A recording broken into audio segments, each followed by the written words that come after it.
dia, boa tarde, boa noite. Meu nome é Fernando Meirelles, professor do Colégio Singular e do cursinho Anco. Estamos na parte 3 do vídeo de febre amarela. Para você que não conhece o canal ainda, o canal chama Ciência no Vestibular. Atualidade sempre em ciência voltado para o vestibular para vocês. Se você não assistiu os outros vídeos, dá uma olhadinha. Tem a parte introdutória, que é o conceito de vírus, o conceito de doenças, o que é uma doença. Importante para você que ainda não tem uma base. E a parte 1 do vídeo de febre amarela foi sobre história. Então tem a parte de revolta da vacina, Oswaldo Cruz, 1907, uma data importante para vocês vestibulando. O vídeo 2, a parte 2, é mais associada ao ciclo. Então a discussão importante quando a gente fala do ciclo são os tipos de ciclo. E por que ainda eu não posso considerar aqui esse surto que teve de epidêmico aqui em 2018 como um surto urbano? Quais são as características do surto urbano? O que teria que acontecer para eu ter esse ciclo urbano? E além disso, os sintomas. Então, por que a febre amarela mata? Qual que é a incidência? Qual que é a grande preocupação quando a gente pensa em febre amarela? E agora nós vamos para a parte 3, que você está lendo aqui do lado, que é a vacina. Fundamental quando a gente pensa... Eu terminei o vídeo passado falando de medidas preventivas, profilaxia. Uma delas é o controle do Aedes. E a segunda, talvez a mais importante, que você consegue não imunizar em massa brasileiros. Então não dá para aplicar a vacina em todo mundo. Mas pelo menos nas áreas de risco, áreas que são próximas às áreas de risco, você consegue. E a vacina é um método mais eficaz. Lembrando que ela tem quase 95% de aceitabilidade de produção de anticorpos. Então ela é 95% eficaz. É um número muito, muito relevante. Tudo bem? Então vamos lá. As vacinas em si, só relembrando alguns conceitos, a primeira vacina criada foi Jenner em 1787, primeira vacina contra a varíola. Ele criou essa vacina com base em varíolas de vaca. Então é importante você entender que a vacina, muitas vezes, ela tem o vírus ali dentro, ela tem a bactéria. As vacinas são isso, elas têm a função de te causar uma imunidade, de te prevenir. Então ela te dá como se você estivesse apresentando algo para o seu corpo entende, interpreta isso, produz anticorpos, deixa guardadinho, que a gente vai chamar de células de memória, e quando necessário, quando entrar em contato com o vírus, com a bactéria, você já tem esse anticorpo já produzido em larga escala. Isso impede, não deixa a doença se alastrar pelo seu corpo, se multiplicar. O vírus, a bactéria, qualquer outro tipo de micro-organismo. Então é um sistema muito interessante. Em 1937, eu já citei nos vídeos anteriores, mas só lembrando, foi a vacina da febre amarela criada aqui no Brasil. O Instituto Oswaldo Cruz, junto com a Fundação Rockefeller, conseguiram criar essa vacina, muito eficaz, mas lembra que ela tem um probleminha para quem tem alergia ao ovo, a derivados do ovo. Ela é um vírus atenuado criado em ovo. Então, um vírus é colocado dentro do ovo, esse vírus se multiplica, e dessa multiplicação do vírus você retira e aplica no indivíduo. Então, as pessoas que têm alergia ao ovo, elas não podem tomar essa vacina. Por quê? Porque existem partículas, proteínas, carboidratos do ovo que podem dar uma reação alérgica e a vacina não teria o efeito necessário, o efeito que você deseja. É a principal forma de prevenção em pessoas de área de risco. Então, quando você identifica que morreu macacos por febre amarela e é uma área silvestre, é interessante quem está aos arredores você aplicar essa vacina. Então, aqui nesse desenho, como você pode ver, não se preocupe com os nomes nesse momento. Depois terão vídeos explicando um pouquinho melhor isso. Só quero que você entenda o seguinte. O micro-organismo, que nesse caso seria esse feijãozinho marrom, ele é comido, ele é fagocitado por células específicas, exemplos macrófagos, cuja função dessa célula é mostrar para o seu sistema imunológico, apresentar para o seu sistema qual que é o vírus presente, qual que é o micro-organismo que está te causando mal. Então existe uma sequência, uma cascata de reação em que você tem uma célula comendo, fagocitando um ser vivo, de alguma forma ela consegue apresentar isso para outras células, e estas células que receberam a informação, elas têm a capacidade de produzir os famosos anticorpos, que é a função da vacina. Então, repara nesse gráfico aqui, que é o gráfico fundamental para você vestibulando. Ele é fundamental. Você não pode sair, pelo menos dessa aula, desse vídeo, sem entender esse gráfico. Repara o seguinte, eu tenho aqui tempo em dias, 60 dias. Você tem a resposta, a concentração de plasma de anticorpos específicos contra o antígeno, que é a substância que você inoculou, que você colocou, seja ela o vírus enfraquecido, como é o caso da febre amarela, ou parte da bactéria do vírus do micro-organismo.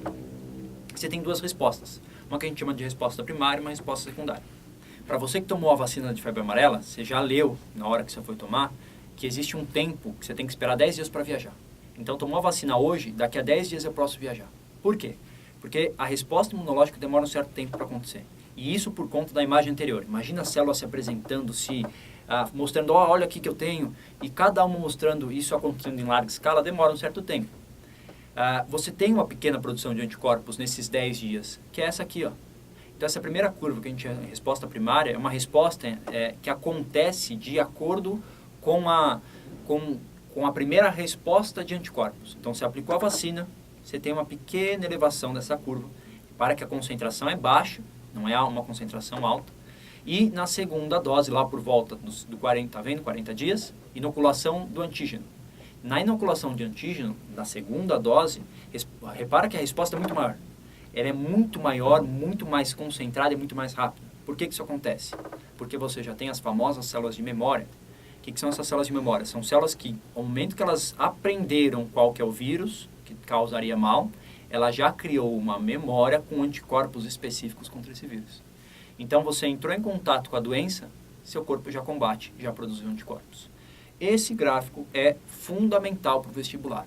Cai no Enem, cai na FUVEST, cai na Unesp, cai na Unifesp, na Unicamp, em provas do interior de São Paulo, provas de medicina, gráfico fundamental, porque aqui você consegue entender o funcionamento de qualquer vacina.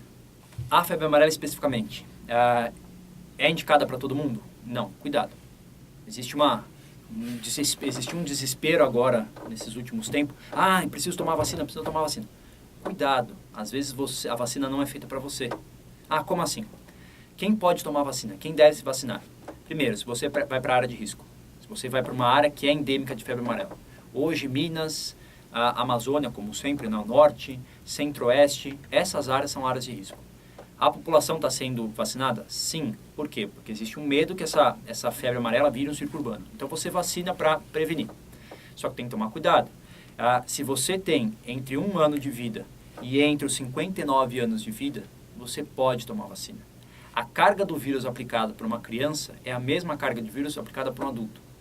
Então, faz sentido você ter um certo limite em relação a quem pode tomar ou não essa vacina. Não é qualquer um. Imaginou se você você tem um filho de 3 meses. A quantidade de vírus que você coloca no corpo dele é a mesma que você coloca na sua. Essa criança, esse recém-nascido, vai responder da mesma forma? Não, ele pode até ter um problema maior. Então, a vacina ela é indicada para essas pessoas. Se você está dentro desse intervalo de 1 ano a 60, 59 anos, você deve tomar vacina se você não tem nenhum dessas outras empecilhos. Quais são? Se você não é gestante, nem mulher que esteja amamentando. Então, não pode, porque o vírus tem a capacidade de atravessar, pode causar algum problema para a criança. Se você tem alguma reação alérgica ao ovo, como já foi comentado, ou se você tem imunossupressão. O que é imunossupressão? Um aidético é imunossuprimido. Ele tem uma produção de células de defesa diminuída. Não precisa ser só AIDS. Outras doenças que são imunossupressoras, elas são preocupantes, você não pode tomar vacina, porque o seu sistema não vai responder como deveria. Idosos. Você também não pode aplicar uma vacina dessa numa pessoa de 70 anos, porque a resposta do sistema imunológico dela é mais lenta que a sua. Então, teve um caso de um garoto recentemente, acho que semana passada que saiu essa notícia, que morreu. Tomou a vacina e morreu. Mas você falou que a vacina é 95% eficaz. Sim, mas tem 5%. É 1 a cada 100 mil habitantes que morre. Pode acontecer.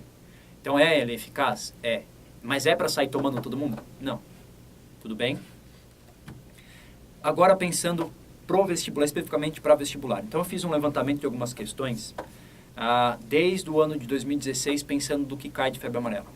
Como que são as questões de febre amarela? São questões que perguntam o mecanismo da doença, como é que funciona. Não, são questões mais simples. Tem uma questão da Unesp de 2017, 2016, que é uma comparação de várias, ele te dá uma tabela com várias doenças, chikungunya, zika, febre amarela, malária, e vai perguntando sobre vetor, quem carrega, quem transmite. Então, fala do Aedes. Quais doenças são transmitidas pelo Aedes? Tem que saber. Zika, chikungunya, febre amarela e dengue. Então, as questões quando falam em febre amarela, elas focam mais nessa parte associada às outras doenças. E isso é importante. Em 2018, agora caiu uma questão sobre o assunto de febre amarela na Unifesp. Em 2017 foram 15 questões importantes em vestibulares grandes, PUC, Mackenzie, a Unesp. Em 2016 foram 16 questões. Também Unesp, FUVEST, a UEM, que é Maringá. Então são várias as provas que perguntam sobre o assunto de febre amarela. Esse ano, lembrando que é um ano que tem uma chance enorme de cair esse assunto. Como que pode cair? Então, eu linkei alguns tópicos que aparecem aqui. Primeiro assunto que sempre é fundamental, vacinação. A ação da vacina, qual que é a diferença entre vacina e soro? Como funciona uma vacina? Por que algumas vacinas funcionam, as outras não? Enfim, a vacina em si é sempre um assunto fundamental para o vestibular. Quem vai prestar o Enem, guarda a história, a diferença entre vacina e soro, que nós vamos falar depois. Soro, função curativa, enquanto a vacina, função preventiva. Células de memória. Questões dissertativas da FUVEST, células de memória, pensando naquele gráfico. Então, vacina é um assunto que sempre pode cair e assunto de febre amarela pode associar. Como já caiu anteriormente, relação do Aedes e quais outras doenças ele pode carregar. Importante, controle de Aedes. Vejo até uma questão, por exemplo, falando da revolta da vacina. Você fala da revolta da vacina, da ideia de Oswaldo Cruz de controlar o Aedes e qual das doenças citadas poderia ser combatida com essa medida profilática. Não é difícil. É lembrar que o Aedes transmite várias doenças do gênero flavovírus, dos vírus flavivírus. Dengue, chikungunya, zika e febre amarela. Um assunto importante que pode aparecer é a questão da ecologia. E aí pensando no ciclo urbano, no ciclo silvestre, as relações ecológicas. O que a mortandade de macacos pode causar? Claro que é uma questão um pouco mais complexa, mas é possível de cair. Desmatamento. Desmatamento é um assunto que está em alta. Vou até mostrar uma informação, uma matéria para vocês, bem recente, acho que dia 21 agora, de fevereiro, que fala que a quantidade de desmatamento aumentou muito. E sempre quando você fala em desmatamento, isso causa um desbalanço pensando em várias doenças que são endêmicas da região da Amazônia. Então é muito preocupante o desmatamento no Brasil. Ele teve uma melhora no ano de 2000 e essa melhora foi até significativa, mas aumentou de novo o desmatamento. Isso é muito preocupante do ponto de vista de saúde pública. Outra questão que pode cair é o desastre de Mariana e a relação dele com a febre amarela. Isso é uma hipótese, não foi ainda comprovado, é uma hipótese. Vários cientistas discutem esse assunto. E o problema foi, o desastre de Mariana aconteceu em Minas. O surto de febre amarela em 2017 começou em Minas. Então não necessariamente seria uma coincidência. Pode ser uma coincidência, pode não ser.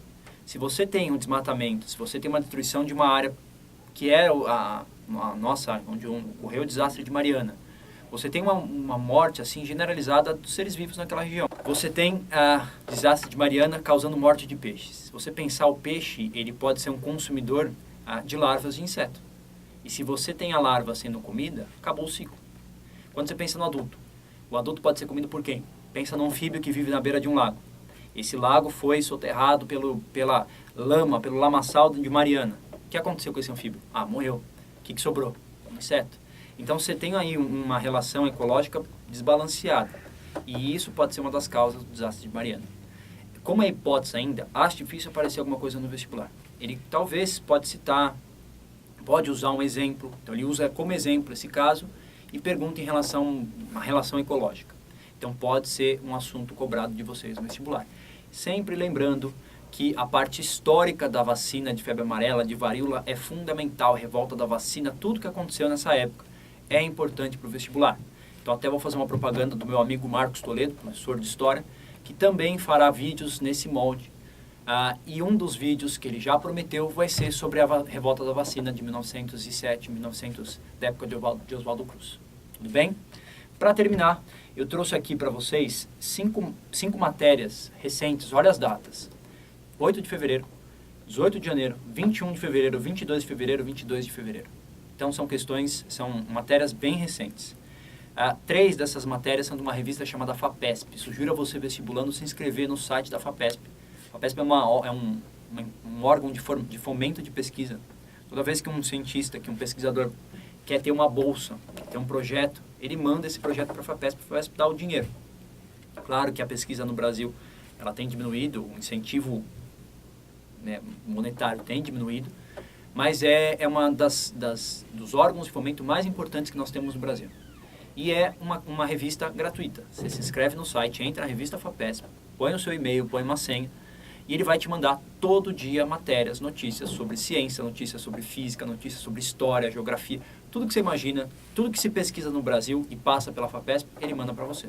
Então, repara que tem 3 aqui notícias recentes sobre febre amarela na revista FAPESP. Primeira delas, o vírus é detectado na urina e sêmen quase um mês após a infecção. Isso foi no caso do idoso, em que percebeu-se que ele tinha ainda o vírus circulante na urina. Isso pode ser preocupante quando a gente pensa nessa infecção a longo prazo.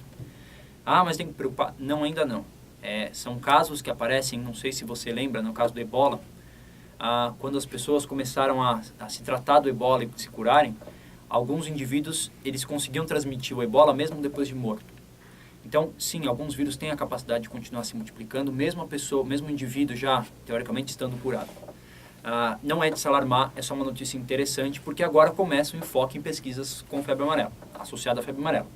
18 de janeiro, mosquitos vetores de doença ganham com redução de áreas verdes de São Paulo. Essa notícia é importante, mostra aquilo que eu comentei há um tempo atrás sobre o desmatamento. Se você diminui a área que o mosquito se multiplica, a área verde dele, ele começa a extrapolar. Quem é que está em volta dessa área verde? Nós. Então o ciclo silvestre tem uma tendência a aumentar. Super importante essa matéria. 21 de janeiro, matéria importante associada ao desmatamento. Desmatamento na Amazônia está prestes a atingir um limite irreversível. Então estamos chegando à beira de tornar irreversível o que nós causamos para a floresta amazônica. Já citei, lembra que é importante, tem várias doenças endêmicas na Amazônia.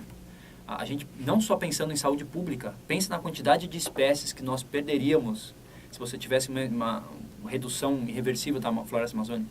Tem substâncias ali que a gente não sabe que tem futuros remédios para o câncer, tratar, curar o câncer. Então tem muita espécie que a gente não conhece, tem muita relação ecológica fundamental ali na Amazônia. Tá? Então não é só pensando na saúde pública, é pensando também como um ecossistema, uma região fundamental para a nossa sobrevivência, biodiversidade riquíssima. Em 22 de janeiro, vacinação contra a febre amarela deve ser ampliada para todo o país. Isso é uma preocupação que se tem de tornar o ciclo silvestre um ciclo urbano. Só que tem que tomar cuidado. Lembra do que eu falei agora há pouco sobre a vacinação, sobre quem pode tomar vacina, quem não pode. Toma muito cuidado com isso. E última matéria, confirmação de morte de macaco febre amarela em Santa Isabel, indica que o vírus circula no Alto Tietê. Essa notícia foi dia 22 de fevereiro. Então, está espalhando. Regiões que são consideradas regiões de risco, onde você tem mato, você tem macaco, são regiões que em volta a população tem que tomar cuidado. Essa população em volta dessa área silvestre tem que ser vacinada. Tudo bem? Espero que você tenha gostado. Lembrando que, de qualquer dúvida, manda notícia, manda dúvida. Essa aula, essas partes vão estar disponíveis para vocês no grupo do Facebook. Enfim, entrando em contato, mande suas dúvidas. Tchau, até mais, até o próximo vídeo.